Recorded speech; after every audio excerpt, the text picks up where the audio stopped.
ഇത് ഞങ്ങളുടെ എൻസോ. അവൾ മരുന്ന് കുടിക്കണം നോക്കിക്കോളൂ കേട്ടോ.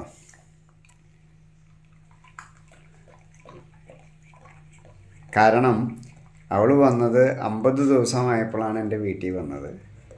പിറ്റ്ബുള്ളാണ്. അവൾ ബിരിയാണി കണ്ട് ഡൈനിങ് ടേബിളിൻ്റെ മുകളിലേക്ക് ചാടി അവിടെ നിന്ന് നേരെ തിരിച്ച് താഴത്തേക്ക് ചാടി. അപ്പോൾ ഒരു കാല് ഒടിഞ്ഞു. ഇപ്പം 28 ദിവസമായി പ്ലാസ്റ്റർ ചെയ്തിട്ട്. അത് ടെൻഡർ ബോൺ ആയതുകൊണ്ട് നമുക്ക് ഓപ്പറേറ്റ് ചെയ്യാൻ പറ്റില്ല. പ്ലാസ്റ്റർ ചെയ്തിട്ട് ശരിയാക്കാൻ ശ്രമിക്കുകയാണ് അവളുടെ കാല്. നല്ല കുട്ടിയാണ് അവൾ, ഭയങ്കര സ്നേഹമാണ്. അവളുടെ സ്നേഹപ്രകടനം മുഴുവനും കടിച്ചിട്ടാണ്. എല്ലാവരെയും കടിക്കലാണ് അവളുടെ ഹോബി. ദേഷ്യം വന്നിരിക്കുകയാണ്.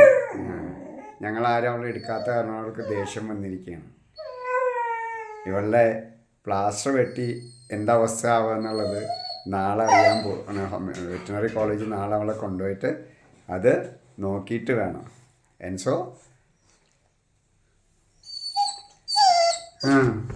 വാ വാ വാ വാ. അപ്പം ഇനിയും വെള്ള വീഡിയോ വരുന്നതായിരിക്കും. വെള്ള കൂടെ ഈ വീട്ടിലൊരു നാടനുണ്ട്. അവൻ്റെ വിശേഷം അറിയാൻ ഭയങ്കര രസമാണ്. അത് അടുത്ത വീഡിയോയിൽ ഇടാം.